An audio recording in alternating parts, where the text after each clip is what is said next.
नमस्कार, आप देख रहे हैं कशिश न्यूज। मैं आपके साथ ज्ञानेंद्र। उपेंद्र कुशवाहा क्या एनडीए में शामिल हो रहे हैं? ये मैं बात इसलिए कह रहा हूँ क्योंकि राजनीतिक गलियारे में जो चर्चा है उसमें से जो चीज़ें छन कर बाहर आ रही है वो बात ये है कि क्या उपेंद्र कुशवाहा बहुत जल्द एनडीए में शामिल होंगे।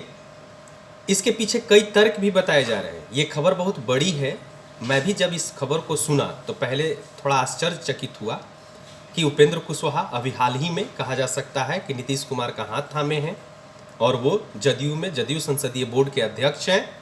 लेकिन ये जो खबर आ रही है और ये चीज़ें जो बातें आई है उससे निश्चित है कि अगर ये बातें सच हो जाती है तो बिहार की राजनीति में एक बड़ा भूचाल देखने को मिलेगा। क्योंकि आपको याद होगा कि इन्होंने रालोसपा का पूरा विलय जदयू में कर लिया है। रालोसपा 11 सालों तक ये पार्टी चलाए, यानी उपेंद्र कुशवाहा जी केंद्र में मंत्री रहे, बीजेपी के साथ अच्छा संबंध रहा, फर्स्ट टर्म में ये केंद्रीय मंत्री रहे। लेकिन कुछ बातें ऐसी आई, राजनीतिक घटनाक्रम हुए। उस समय नीतीश कुमार के साथ इनकी अच्छी बनती नहीं थी और इन्होंने शर्त भी रखा था केंद्र सरकार के सामने, यानी मोदी सरकार के सामने, लेकिन शर्त नहीं माना गया और फिर ये मोदी सरकार से ये अलग हो गए। लेकिन इन्होंने चुनाव भी लड़ा, 2020 का चुनाव इन्होंने लड़ा, 2020 का चुनाव लड़ा, लेकिन सफलता हासिल नहीं लगी इन्हें और फिर वो उन्होंने जदयू में विलय कर लिया आपको रालोसपा का।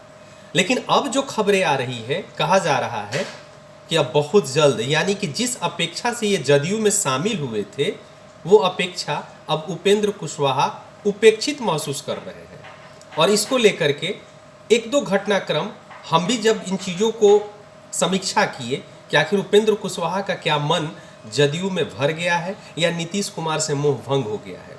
देखिए, मैं सटीक तो नहीं कह सकता हूँ, लेकिन जो राजनीतिक विश्लेषक लोग चर्चा कर रहे हैं उनका कहना है कि पिछले दिनों ही वो हाजीपुर में गए थे और हाजीपुर में एक कार्यक्रम के दौरान उन्होंने सीएम नीतीश का ड्रीम प्रोजेक्ट जो है, यानी कि सपना जो है शराबबंदी, उसको लेकर के सवाल खड़े कर दिए थे। उन्होंने साफ तौर पर मीडिया से कहा था कि बिहार में शराबबंदी कैसे मान सकते हैं कि सफल है।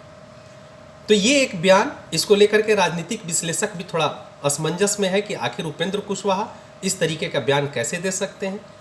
तो ये भी एक बल मिलता है कि क्या उपेंद्र कुशवाहा का मोह नीतीश कुमार से भंग हो गया है। और यही आधार बना करके एक कहने वाले तो ये भी कहते हैं आपको कि नीतीश कुमार को मंत्रिमंडल में मुख्यमंत्री नीतीश कुमार ने मंत्रिमंडल में उपेंद्र कुशवाहा को शामिल नहीं किया।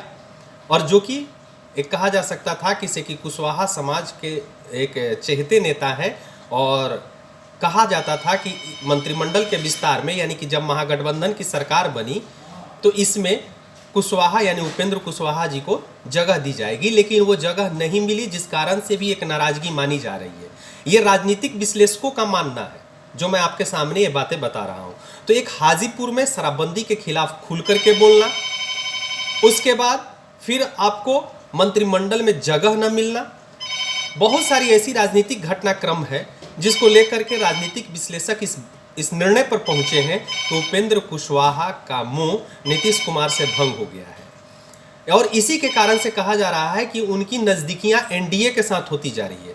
और ये दावा किसने किया है? ये दावा किया है आपको पशुपति पारस, यानी कि आपको एनडीए के एक घटक है और वो उनकी पार्टी जो है, आपको उनकी पार्टी है रालोजपा, यानी कि रामविलास लोक जनशक्ति पार्टी, रालोजपा के राष्ट्रीय प्रवक्ता है श्रवण अग्रवाल। श्रवण अग्रवाल ने इस बात का दावा किया है कि उपेंद्र कुशवाहा की वापसी बहुत जल्द एनडीए में होगी। और ये उन्होंने कई तरह की बातें कही है। उन्होंने कहा है कि जिस अपेक्षा से उन्होंने नीतीश कुमार का हाथ थामा, वो अपेक्षा उपेक्षित में बदल गया और लौ कुश का नारा दे करके 17 सालों से नीतीश कुमार सत्ता में बने हुए हैं, लेकिन कुशवाहा समाज, अति पिछड़ा समाज, आज भी आपको अपेक्षित है। उसकी आकांक्षा अभी तक पूरी नहीं हुई है और जिसको लेकर के उपेंद्र कुशवाहा काफ़ी अंदर से वो क्षोभित हैं, यानी कि वो दुखी हैं और इससे कहा जा रहा है ये किसी की वो कभी भी पाला जो है उपेंद्र कुशवाहा बदल सकते हैं और नीतीश कुमार ने उपेंद्र कुशवाहा को धोखा देने का काम किया है। ये शरण अग्रवाल कह रहे हैं। शरण अग्रवाल की माने तो उनका कहना है किसी की कुशवाहा समाज और अति पिछड़ों का अगर कोई हिमायती है तो वो मोदी सरकार है, वो एनडीए है। और उपेंद्र कुशवाहा का भी मेन मोटो जो है वो अति पिछड़ों को ताकतवर बनाना, यानी कि मेन फ्रेम में लाना, अपने समाज को अग्रिम पंक्ति में लाना। और ये सब चीज़ें जो है आपको राजनीतिक विश्लेषकों का निर्णय, शरण अग्रवाल का दावा, ये राजनीतिक घटनाक्रम में आगे क्या होगा ये तो मैं नहीं कह सकता हूँ।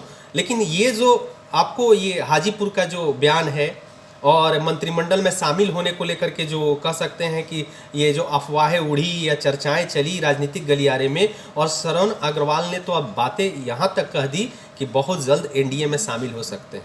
अगर ये शामिल होते हैं वो भी खबर कशिश न्यूज़ सबसे पहले आपको दिखाने का काम करेगा। लेकिन हमें तो अभी नहीं लगता कि ऐसी कोई स्थिति बन रही है, लेकिन शरण अग्रवाल बड़े दावे के साथ ये बातें कह रहे हैं।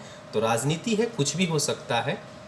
जब आरजेडी और जदयू का मिलन हो सकता है, जब मांझी नीतीश कुमार के साथ पुनः जो घटनाक्रम हुई थी उसके बाद फिर पुनः साथ आए थे, तो ये राजनीति है, बहुत कुछ बदल सकते हैं, बहुत कुछ बन सकते हैं। बनते बिगड़ते रिश्तों को हर पल आपको कशिश न्यूज़ अवगत